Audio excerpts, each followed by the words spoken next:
Cummings has said vote reform. Well, that should send reform down a bit then. Well, it'll certainly split it.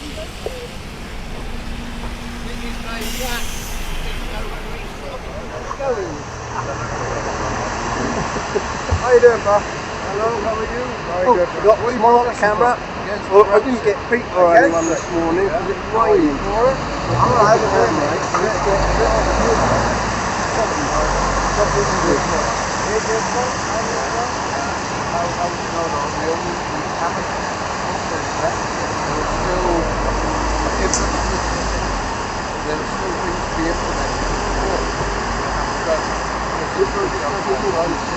So what are you doing for specifics? What do you want to get a much better deal with the European Union? Yeah, right. In regards to what? Which would give you a bit of a future. Which specific points about the current deal? Right. It was horrible. Why something wind coming down. Right, okay. You specifically told me right. Right. No, not at all. It's where you could study in any one of the other trade countries. Right. And you would have a whole car. Really, you know, live, work, marry, all study, and any of the other countries. Now you've got. Yeah. So you have instantly not your freedom of movement. It didn't just mean, and once the head Brexit, you know, these people coming over on both of them. Before Brexit, they could be sent back to France to protest. Now they can't. But it's part of the European Convention that forced Britain to accept that wait. The European Convention on Human Rights and the European Union. They are not. They are absolutely. No. Gareth! You're discussing it from a legal point. You're discussing The European Union and the European Convention on Human Rights are two different entities. Yeah. You're discussing this from an entirely legal. Come on then, legal man. I'll go for it. Go for it. Gareth. You're discussing this from an entirely legal point of view, but from a cultural and political point of view, the ECOHR is inextricably linked to the European Union and what it stands for, if you will. Why? What do you mean, why? Why? If you want to make a statement, back it up with something. Would you say, or would you not say, that the European Union is committed to defending the European Convention on Human Rights? No, because the European Convention on Human Rights is a legal proposition. It defends itself. That's what it's there for. No. But is the European Union, as an organisation, committed to upholding what it stands for? Yes or no? No, the court is. It's a court. That's what a court does. No. That's what a court does. I'm not discussing this from a legal standpoint. From a political and cultural standpoint. If you're going to discuss a court, you're going to discuss it from a legal standpoint. But it's a court. No. The Convention on Human Rights, not the court in Amsterdam, not the court in The Hague. The Convention itself is a European Union committed to culturally supporting that convention and what it stands for. Why do you say culturally supporting? In what sense do you oppose that sense? What sense do you oppose that statement? Because the word cultural gets used very often. For instance, we talk about culture wars. Yes? Yeah? You've heard the phrase? I have. Yeah. And it ends up meaning something really quite amorphous and connected. You can see an awful lot of correlation when people talk about these things. There is, if you like, something you could regard as a broad European culture. Because although there's French culture, there's Italian culture, and there's German culture, there's actually an awful lot of common. I mean, we've all grown up with regard and respect for Beethoven or for Shakespeare. I mean, the Germans used to go on about Shakespeare, Goethe used to go on about Shakespeare all the time. There is a lot of common culture, right? To Europe. Yeah.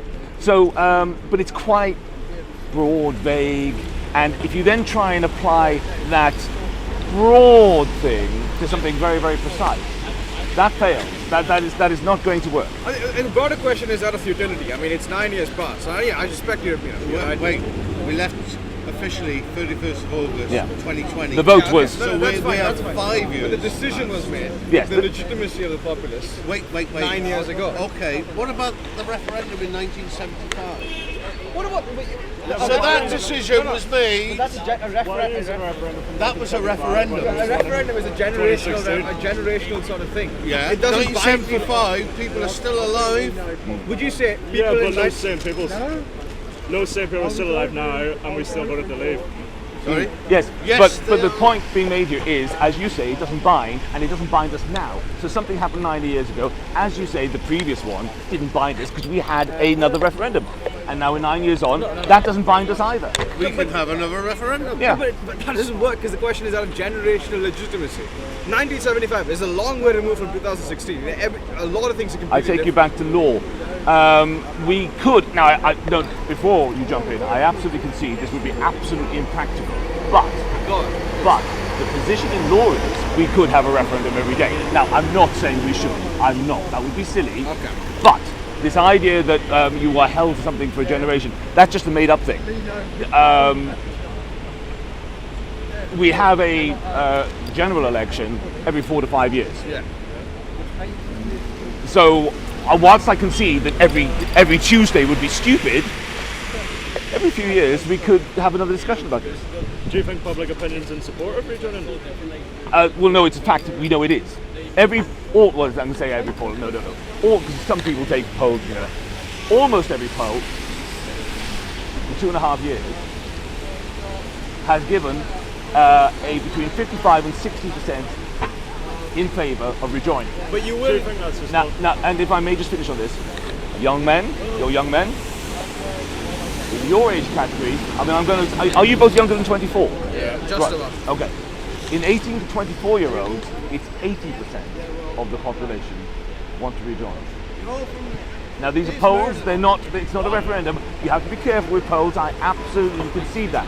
However, to disregard a poll that says 60% are in that sort of territory, what are we fighting about here? This needs to be tested. 80% to disregard 80%, that's foolish. If that consistently comes through on polls, that is telling you something.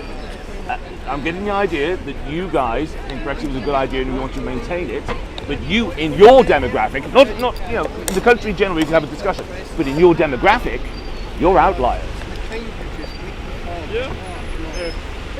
I don't really mind either way.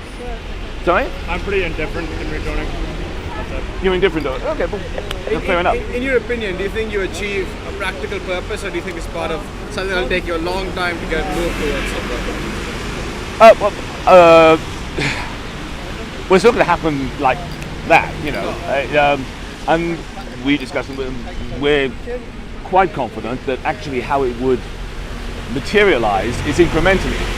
So, for instance, the first thing that, are you familiar with the science overview known as Horizon? Are you familiar with that? Okay, well, it's Vaccine people, no? sorry? No, never mind. It's not exclusively EU. So, for instance, New Zealand is implicated in this as well. Obviously, not a part of the EU, but it is predominantly EU. And when we came out of Horizon. Now, Horizon is all about scientific cooperation, academic and that sort of thing. Also, business industry. We came out of that as well. Now we have since gone back in, and now they're talking about Erasmus.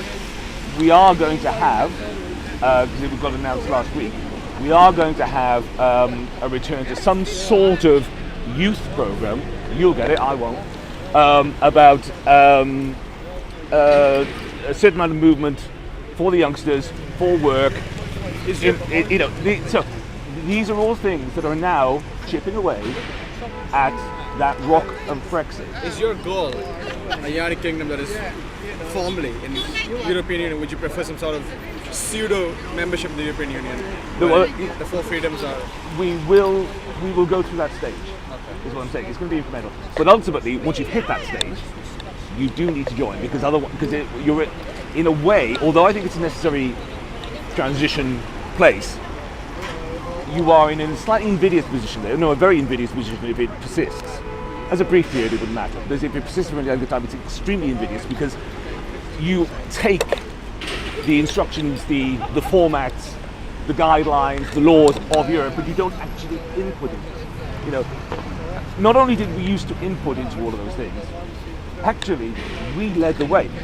In how it used to work in the EU was if the UK and Germany wanted something, it pretty much happened. France made most of the laws, rules, and regulations. Exactly. I was about to say, and what would happen is if Germany and the UK disagreed, basically France got the captain vote. Is how it effectively sort of worked. So this idea that we were subsumed and bullied into doing the stuff the EU. We wrote most of those bloody laws. We literally, UK literally wrote most of those laws. Not all of them, but most of them. And that was because the thing is, anything we didn't want didn't get beyond a certain point, because Germany would really have to get behind it to push it past us. And there wasn't that many instances where we in Germany would disagree about things. It happened, but not very often. So we got at the time we had the referendum, we had the best deal with a massive rebate, and in law we were the only state that had it written in law that we would not give up our currency. There are other countries that haven't given up their currency, but it's not a matter of law, it's a matter of it hasn't happened yet. We had it written in law that we would not. They in there would have to change law, and it was domestic competency. You know what I mean by domestic competency? They would have to decide if we were ever to surrender the pound. And the thing is, the pound is not the lira or something like that. The pound is sterling is a very powerful world currency. It's not the dollar, because the dollar is the dollar, But there aren't many currencies of more importance in the world. You could say yen, you could say a couple, but only a couple. The pound is a very important currency. And what you had with the EU when they were surrendering their currencies to join the euro, the drachma was not in that league, the lira was not in that league. The franc might have been able to say it was possibly that league, but they decided to go their way. The mark could have said, maybe, but they decided to go that way. That was up to them, it was their choice. I do think they made a mistake in that what they should have done, if they wanted a euro, is they should have just done it much more gradually. The franc and the mark should have unified first, pull in the Benelux countries, then make your way around to probably over to Spain, and just gradually, unfortunately what they did is they said, right, all of you lot, ditch your currency and come to us, and that made for massive imbalances, because the Greek currency, for instance, was not strong. So I think there's a lot, I've always been quite critical about how the EU does things, not the object of the EU, not what it looks to do, but sometimes how it's gone about it. It's been really ham-fisted. And that is sometimes given ammunition to people who want to slag off the EU. But it's not necessarily about them having got the wrong idea, it's about how they've gone about it. Sorry, what did we start talking about? I just want to say thank you for your time. No, I've talked you into the floor, fair enough. Thank you. Thank you very much. You're welcome. Have a good day. Good luck, mate.